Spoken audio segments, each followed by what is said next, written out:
नमस्कार। आज हम फ्री एस्ट्रोलॉजी क्लासेस में शुरुआत कर रहे हैं 10वें दिन की। मैं हूं सचिन मित्तल एडवोकेट। ये है मेरे अंकल नमस्कार। अनिल अग्रवाल जी।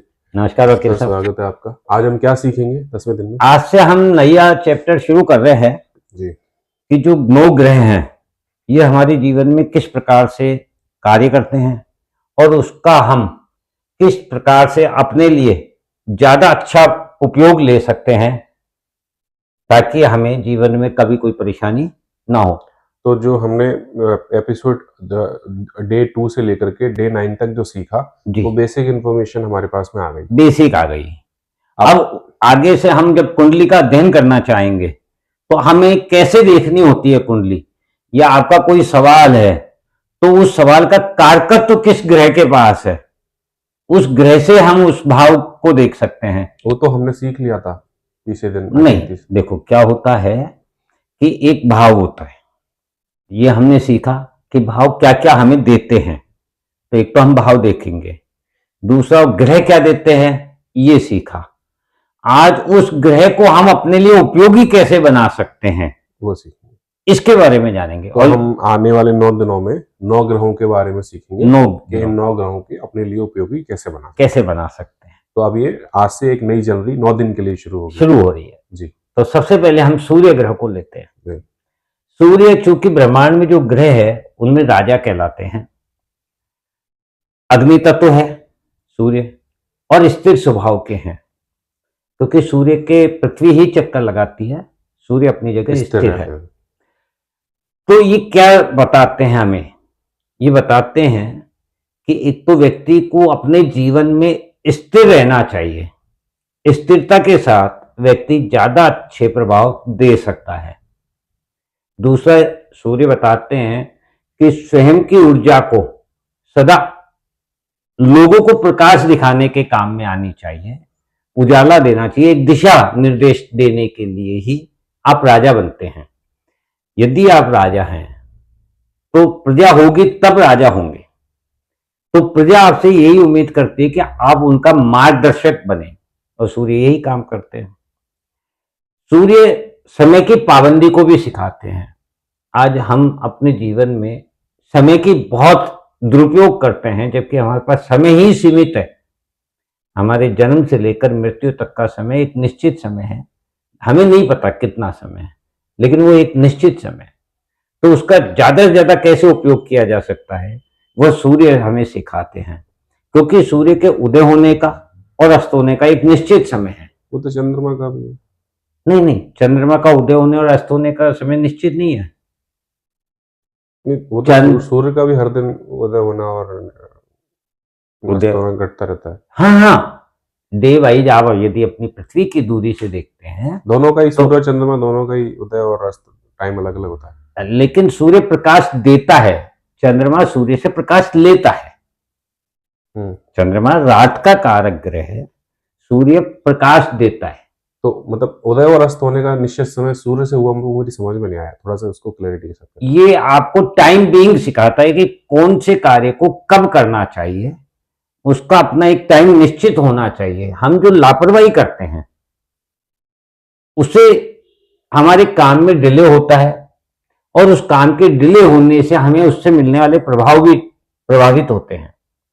तो सूर्य हमें यह सिखाते हैं कि आप अपनी जो भी दिनचर्या है उसमें जिस प्रोग्राम को लेके चलते हैं, जिस लक्ष्य को लेके चलते हैं, उसको अपने एक निश्चित समय पर पूरा कीजिए।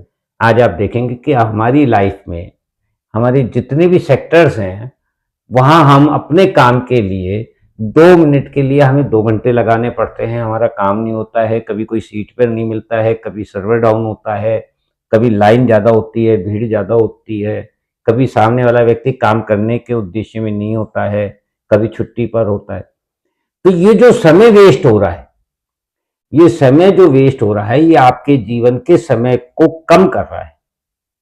तो जो आप जीवन में अधिक प्रोडक्टिविटी दे सकते थे उसमें कमी ला रहा है। तो सूर्य हमें यह सिखाता है कि आप अपनी जिम्मेदारी को पूर्णता के साथ टाइम बीइंग पूरा कीजिए, फिर चाहे आप किसी भी पद पर क्यों ना हो, तभी आपका महत्व है और तभी आपका सम्मान है। आज आप कहीं किसी काम के लिए जाएं और आपका काम समय पर यदि नहीं होता है तो आप सामने वाले व्यक्ति का सम्मान नहीं करेंगे, बल्कि क्रोध आएगा, आपको बुरा लगेगा आपको। और यदि आपके जाते ही एक टाइम बिंग वो आपका काम करता है तो आपके मन में उसके प्रति आस्था और विश्वास जगेगा, उसका सम्मान बढ़ेगा, आप उसका सम्मान करेंगे। तो ये सम्मान तभी मिलता है जब हम किसी कार्य को, अपनी जिम्मेदारी को अपने निश्चित समय पर पूर्ण करते हैं। तो सूर्य हमें समय की पाबंदी सिखाता है।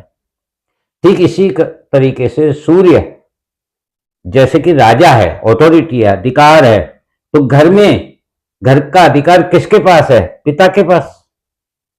किसी कार्य स्थल पर जाएं तो वहां अधिकारी बैठे हुए हैं, सत्ता में जाए तो सत्ताधिकारी बैठे हुए हैं, व्यापार में जाए तो मालिक है, स्वामी है।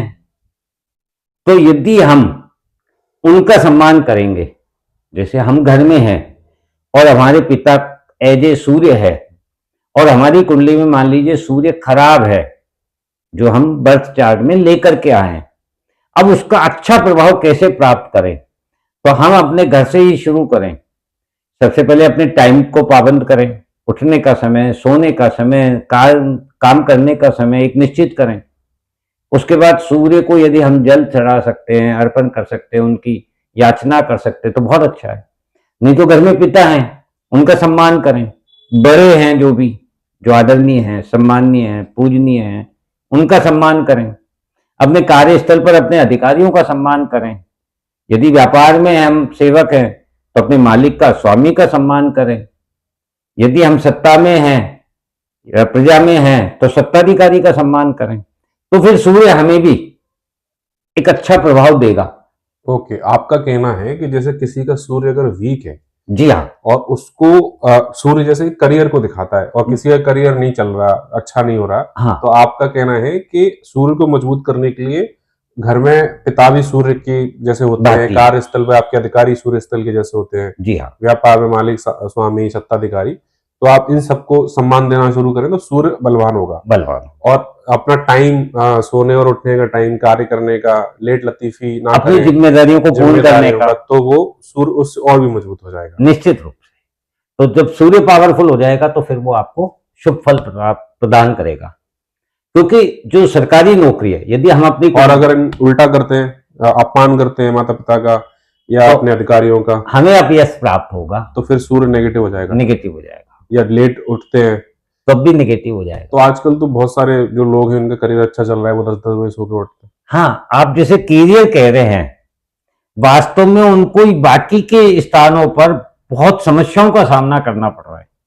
आप हो सकता है कि अपने कार्य क्षेत्र में बहुत तरक्की कर रहे हो क्योंकि आपका एडवोकेटशिप का काम है, आपके पास क्लाइंट यदि बैठा हुआ है, किसी फाइल का अध्ययन करना है, कल बहस करनी है, तो आप रात को 12 बजे तक भी जग रहे हो, सुबह 8 बजे 9 बजे भी सो के उठ रहे हो, तो आपका टाइम तो चेंज हो गया, लेकिन उस टाइम के बदले में आपको पैसा तो मिल जाएगा, हो सकता है आपको सम्मान भी मिल जाए। लेकिन भविष्य में जब भी सूर्य विपरीत प्रभाव देने पर आएगा, जब भी उसकी दशा आएगी, अंतरदशा आएगी, प्रत्यंतर दशा आएगी और वह किसी विपरीत प्रभाव में आएगा, तो आपको स्वास्थ्य हानि दे सकता है, सम्मान हानि दे सकता है, आपकी सरकार से किसी भी प्रकार की प्रॉब्लम्स क्रिएट कर सकता है, चाहे टैक्स की हो, चोरी की हो, बदनामी की हो। तो ये भी सूर्य इन चीजों को भी दिखाता है। सूर्य इन्हीं चीजों का कारक है, सम्मान का कारक है। क्योंकि जो सरकारी नौकरी यदि आपको देखनी है किसी कुंडली में, तो आपको सूर्य ही देखना पड़ेगा। सूर्य ही सरकारी नौकरी का कारकत्व रखता है। सत्ता, कोई व्यक्ति चाहता है मुझे सत्ता प्राप्त होगी कि नहीं, फिर वह चाहे घर की हो, व्यापार की हो, समाज की हो, देश की हो, तो सत्ता भी हम सूर्य से ही देखते हैं। सरकारी लाभ, कोई टेंडर वगैरह मिलने हो, सरकार में कोई एंट्री किसी प्रकार से प्राप्त होनी हो, सरकार से कोई लाभ प्राप्त होना हो, या सरकार में कोई लाभ रुके हुए हों, तब भी हमें सूर्य को ही मजबूत करना होगा, तभी हमें उसके शुभ फल प्राप्त होंगे। सूर्य सम्मान है क्योंकि राजा है, अधिकार है। तो जहां अधिकार होते हैं वहां लाइबिलिटी पहले जुड़ जाती है। यदि हम इसको केवल घर के द्वारा देख लेते हैं कि एक फादर है, उसको घर को चलाने के जितने भी अधिकार उनके पास हैं, वे सारे लाइबिलिटीज हैं। बच्चों को पढ़ाना है, बच्चों की व्यवस्था करनी है, घर के खर्चों की व्यवस्था करनी है, उसके लिए वो किसी को कह नहीं सकते हैं। ये सारी जिम्मेदारियां उन्हीं को उठानी है। ठीक जैसे राजा को एक प्रजा की जिम्मेदारी उठानी है, और बिना प्रजा के राजा नहीं हो सकता। तो राजा वही जो प्रजा का ध्यान रखे, तो वो दायित्व है जिसे हम अधिकार कहते हैं। और जब हम अधिकार को अपना अहंकार बना लेते हैं, वहां सूर्य हमें विपरीत प्रभाव देते हैं। तो अधिकार और अहंकार में बस यही फर्क है। सूर्य समान भाव के परिचायक है। सूर्य का जो पृथ्वी पर प्रकाश आता है, उसमें उसके लिए कोई धनी कोई गरीब नहीं है, कोई बड़ा कोई छोटा नहीं है, कोई शिक्षित कोई अशिक्षित नहीं है। वह अपना प्रकाश, वो अपनी ऊर्जा सभी पर समान रूप से देता है। यही सूर्य हमें सिखाता है कि हम अपने जीवन में यदि सभी को समान प्रभाव देंगे, समान भाव देंगे, तो सूर्य हमारा मजबूत होगा। हम अहंकार के कारण सामने वाले को छोटा बनाने की या दिखाने की कोशिश करते हैं, दबाने की कोशिश करते हैं, वही हमारा सूर्य हमारे विपरीत प्रभाव देता है। और इनमें क्या करना होगा? सम्मान देना होगा, समान भाव, अधिकार और दायित्व, मतलब अधिकार भी रखना है तो दायित्व के साथ ही रखना है। दायित्वों के साथ ही अधिकार प्राप्त होता है, तो सूर्य मजबूत होगा, तभी सूर्य मजबूत होगा। आज मान लीजिए आपको किसी कार्यालय में किसी पद पर स्थापित किया जाता है, तो उस पद का अधिकार आपको प्राप्त हो गया, उस कुर्सी का अधिकार प्राप्त हो गया, लेकिन उस कुर्सी के जो दायित्व हैं, पहले वो दायित्व प्राप्त होंगे। आप उन दायित्वों का जब निर्वाह करेंगे, तब फिर आपको सम्मान प्राप्त होगा। मैं समझ गया। आप जैसे हम लोग यहाँ बैठे हैं, तो आप जैसे एक ज्योतिषाचार्य हैं, आप उस कुर्सी पर बैठे हैं, तो ये आपका एक अधिकार हो गया कि मैं समझा रहा हूँ। लेकिन आपका अधिकार और भी मजबूत पोजीशन में आ जाएगा अगर ये आप दायित्व लेते हैं कि जो हमारे व्यूअर्स हैं या मैं जैसे सीख रहा हूँ, तो बिल्कुल अच्छे से सीख पाए और लोगों का भला कर पाए। हाँ, और दायित्व लायबिलिटी आपने अब मन में सोच रखी है, उनका कोई क्वेश्चन हो तो उसका मैं जवाब दे पाऊँ, तो वो सूर्य फिर आपको भी और अच्छा प्रभाव। या मेरे केस में जैसे मैं वकालत करता हूँ, तो मेरे पास अधिकार है कि मैं उसका केस लड़ रहा हूँ, जी हाँ, पर मैं दायित्व के साथ अगर उसका केस नहीं लड़ता, कोई ऐसे ही जाके और कोर्ट के सामने खड़े हो गए, तो फिर वो सूर्य वीक होगा, उससे सूर्य वीक होगा। और एक दायित्व के साथ, लायबिलिटी के साथ में अगर हम आर्ग्यूमेंट्स करते हैं, तो उससे सूर्य भी और मजबूत होगा, सूर्य मजबूत होगा। वो क्लाइंट का केस आप फाइट करेंगे, आप विक्ट्री होंगे, विजयता प्राप्त करेंगे, वह व्यक्ति आपका सम्मान करेगा, कोर्ट में आपका सम्मान होगा, और वो 4 लोगों को लाएगा, उससे आपको अर्निंग ज्यादा होगी। इसमें हमें क्या करना होगा? सरकारी नौकरी, सत्ता, सरकारी लाभ, ये इन सभी के सूर्य कारक है। ये कारक है, लेकिन इनको मजबूत बनाना है, तो ये सरकारी नौकरी में नहीं, जैसे किसी कुंडली में ये देखना है कि मुझे सरकारी नौकरी मिलेगी या नहीं मिलेगी, तो हमें सूर्य देखना होगा। हमें सत्ता प्राप्त होगी या नहीं होगी, चुनाव हो रहे हैं, मैं चुनाव लड़ना चाहता हूं, तो आपको सत्ता प्राप्त होगी या नहीं होगी, ये आपका सूर्य बताएगा। आपका सरकार से कोई टेंडर वगैरह पास होना है या लेना है, या मिलेगा या नहीं मिलेगा, या सरकार में कोई पैसा अटका हुआ है तो वह प्राप्त होगा या नहीं होगा, या कोई टैक्स, इनकम टैक्स का छापा पड़ रहा है या कुछ। समझ गए? वो एक्चुअली ये मुझे लगा कि ये इनको उपयोगी और बनाने के लिए इसमें ये आपने लिखा है। ये आपने सूर्य का वो बता दिया, सूर्य के कारक क्या क्या ये रखता है, हम क्या क्या इससे प्राप्त कर सकते हैं। इसी प्रकार से सूर्य तप है, सृजन है, सेवा है। तप तो इसलिए है कि सूर्य स्वयं अपनी ऊर्जा को से स्वयं तपता है और पूरे ब्रह्मांड को प्रकाश प्रदान करता है, उजाला प्रदान करता है, ऊर्जा प्रदान करता है, जिससे सृष्टि सृजन करती है। तो हम अपने जीवन में यदि अपने शरीर को जितना तपाएंगे, उतना निखर के आएंगे। ये सूर्य सिखाता है। अपने करियर में तपाना, अपने जीवन में, चाहे फिर वह घर हो, चाहे कैरियर हो, चाहे किसी प्रकार का दायित्व हो, किसी स्थान का अधिकार हो, हर व्यक्ति के पास एक बालक से लेकर के एक, हम मतलब कोई भी काम करें तो थोड़ा सा मन लगा के करना। एक तरीके से पढ़ाई करनी है तो तपस्या की तरह करो, तपस्या की, किसी की सेवा करनी है तपस्या की तरह करो। yes. कोई काम कर रहे हैं तो उसको तप की तरह लो, तप की तरह लो, स्वयं को तपाओ, स्वयं को तो उसका फल अच्छा प्राप्त होगा। और जब फल अच्छा प्राप्त होगा, इसी को सृजन कहते हैं। और यही सेवा भी है। जब आप किसी चीज के लिए अपनी पूर्णता दे देते हैं, अपनी ऊर्जा का पूर्ण सदुपयोग कर लेते हैं, तो निश्चित रूप से एक नई चीज का सृजन होता है। चाहे आप पढ़ाई कर रहे हैं, और पढ़ाई में जब आप तब करते हैं तो आप उस पढ़ाई में अच्छे रिजल्ट प्राप्त करते हैं, तो उससे एक नया सृजन ये हुआ कि आप इस देश के लिए कुछ करने लायक बन गए हैं, क्योंकि आपको कुछ प्राप्त हुआ है। अब आप इस देश की सेवा कर पाएंगे, तो सृजन भी है और सेवा भी है।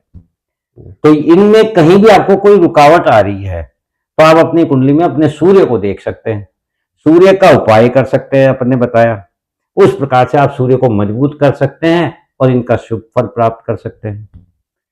ये इस प्रकार से आज हमने वैसे देखा जाए तो ये तो व्यवहारिकता भी है। अगर फॉर एग्जांपल सरकारी नौकरी के लिए कोई प्रयास कर रहा है, जी अब उसने कुंडली में देखा है कि सरकारी नौकरी तो है लेकिन सूर्य वीक है, तो अब उसको बोला कि सब सूर्य को मजबूत करो, जी, तो सुबह उठो, तपस्या करो, बिल्कुल पढ़ाई करो, तो हाँ, वो एक तब तक व्यवहारिकता मतलब कोई माला नहीं जपनी है, हाँ मतलब पढ़ाई आपको जो जिम्मेदारी मिली है तो वो एक जीवन चीज में। व्यवहारिकता ही आ गई कि जितनी व्यवहारिक। ज्यादा मेहनत करेगा तो फिर वो हो ही जाएगा सरकारी नौकरी। बिल्कुल बिल्कुल, इन 9 के 9 ग्रह केवल हमारे व्यवहार पर निर्भर है। हम जो अपने जीवन में दे रहे हैं वही हमें वापस पुनः प्राप्त हो रहा है, यही ज्योतिष है। और इसके अलावा जो कई ज्योतिषाचार्य बताते हैं कि इसका दान करें या उसका दान करें, देखिए, आज किसी भी चीज का दान आप किसको करना चाहते हैं? यदि आप ग्रहों को दान कर रहे हैं तो आप तो स्वयं ग्रहों से तो मांग रहे हैं, तो आप दान करके किस चीज को मजबूत करना चाहते हैं? केवल अपने विचारों को।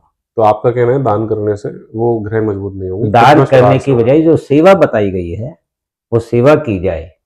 यदि सूर्य को मजबूत करना है तो बड़ों का सम्मान करो, नियम कानून का पालन करो, काम के प्रति डेडिकेशन लाओ।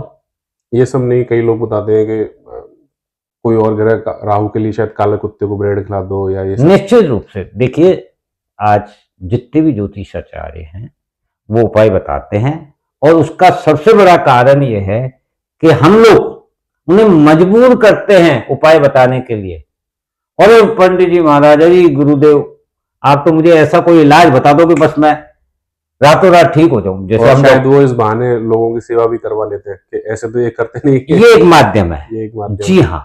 चलो देखो, प्रकृति चींटी को कर्ण और हाथी को मण सबकी व्यवस्था करती है, कोई भूखा नहीं सोता है। तो ये एक माध्यम है। आपको परेशानी हुई, आप किसी ज्योतिषाचार्य के पास गए, किसी पंडित जी के पास गए, उन्होंने कहा आपका भाई राहु खराब है या शनि खराब है, आप ऐसा करो गरीबों को दान करो। इस बहाने उनके निमित्त ईश्वर ने ऐसी कृपा की, पहले आपको परेशान किया, फिर आपको उन तक पहुंचाया, फिर उनके भावों के द्वारा आपसे वो दान वहां तक पहुंचाया। तो वो दान वहां पहुंचाने के लिए भी ईश्वर ने आपके पास दिया है, तभी वो वहां तक पहुंचेगा। ईश्वर बिना आपको दिए आपसे नहीं लेता है, तो आप किसी को कुछ नहीं दे सकते इस जीवन में। जी, तो आपका कहना है कि दान एक अलग माध्यम है, एक माध्यम। इन माध्यमों से भी सूर्य को ठीक किया जा सकता है। आप अपने आचरण और व्यवहार से ही 9 के 9 ग्रहों का बहुत अच्छा फल प्राप्त कर सकते हैं बिना किसी परेशानी के। Thank you sir. आगे वाले एपिसोड में देखेंगे हम और ग्रहों के बारे में भी सीखेंगे। निश्चित रूप से। तो आज का एपिसोड यही समाप्त करते हैं। आप लोगों के कोई भी क्वेश्चन हो तो आप हमें कमेंट बॉक्स में पूछ सकते हैं। Thank you so much sir. Thank you. नमस्कार, जय हिंद, जय भारत।